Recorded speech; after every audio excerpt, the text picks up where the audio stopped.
All right, it's game day. You know what that means? It is crunch time for your fantasy lineup. So today, we're going to cut right through all the noise with a rapid-fire briefing for this Cardinals and Buccaneers game. Okay, let's get into it. So this is the question, right? The one that's been stressing you out all week. You've been staring at that little red Q next to your star players, just wondering, do you risk it? Do you find a replacement? Who's actually taking the field today? Well, let's get you some solid answers right now. Okay, so forget all the rumors, all the speculation. Let's get straight to it. Here is the official word, the final in and out list based on those inactive reports just before the game. First up, let's talk about the home team, the Bucs. And hey, for a lot of you fantasy managers out there, you can breathe a big sigh of relief. Baker Mayfield, he's good to go. Yep, despite that shoulder issue last week, he is active. That makes him a really solid start against a Cardinals defense that can give up points through the air. Bucky Irving is also cleared, but, he's still on a timeshare, so he's kind of a risky flex play. And just a quick note, Hassan Reddick being active, that's a little bit of a downgrade for the Cardinals offense. The only big name ruled out is the rookie corner Benjamin Morrison. All right, now for the Cardinals. And this is where things get really interesting. We've got some huge news. Marvin Harrison Jr., he is officially active.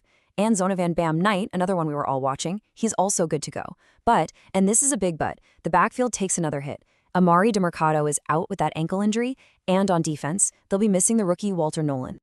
Okay, so now that we know who's in and who's out, let's really zero in on the biggest fantasy puzzle of this entire game, this Cardinals offense. I mean, it's been totally reshuffled because of injuries, and honestly, this is where you can win or lose your week. So to really get who's going to get the rock for Arizona, you first got to look at who isn't playing. I mean, this backfield has been absolutely decimated. You've got James Conner out for the season, the rookie Trey Benson on IR, and now Amari DeMarcado is inactive too. That is just a massive opportunity, a huge pile of carries and targets just sitting there, up for grabs. So the big question is, who's left, right? Well, believe it or not, the new pecking order is actually super clear. Zonovan Bam Knight, he's stepping into that lead role. He's going to get the early downs and this is the key part for your fantasy team, the goal line work. Then you have Michael Carter. He'll be the change of pace guy, the passing down back. What's great is that these roles are so clearly defined. That's exactly what you want to see as a fantasy manager. Okay, so while that backfield is a total revolving door, the passing attack, not so much. There is one guy who is the absolute rock, the centerpiece of it all, Trey McBride. He is, without a doubt, the #1 option for Jacoby Brissett. We're talking an elite target share here. He's become one of the safest, highest floor tight ends in all of fantasy. You just plug him in and don't even think about it. Now, let's circle back to Marvin Harrison Jr. We know he's active, which is awesome, but we've got to add a really important piece of context here, and it comes straight from the man himself. He basically said that after his appendix surgery, things feel a little weird. Now, hold on. That doesn't mean you got to bench him, but it does mean we need to pump the brakes on our expectations just a little bit. All right, we've got the news, we've got the context. So now what? It's time to put it all together into some clear, simple advice you can actually use. Think of this as your playbook for setting that winning lineup. All right, let's break down this cheat sheet. First up, the guys you can start with confidence: Jacoby Brissett, Trey McBride, and Bam Knight. Brissett's a great streaming option. He's super efficient, and he really zeroes in on his top guys, which, hey, is great news for McBride and the running backs. And speaking of Knight, he's the lead back, he's getting the goal line work. That means huge touchdown potential. And McBride, the sheer volume of targets makes him an elite play, period.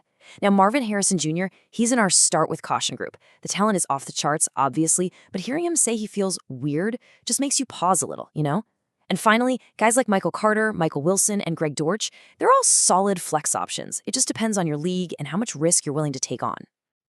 Okay, I know that was a lot of info and we went through it fast, but if there's only one thing you remember from all of this, one thing that's going to help you win your matchup this week, make it this. So, what's the single biggest opportunity we're looking at?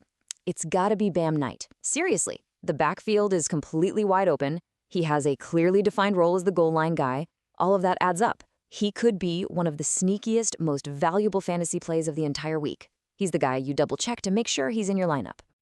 And that leaves us with one final thought right before kickoff. We know all the pieces, we see the opportunities. But here's the big question. You've got a totally depleted backfield, a star receiver who admits he's feeling a little weird. Can Jacoby Brissett really hold all this together and keep the fantasy engine running against a tough division leader? Well, we are all about to find out. Good luck this week.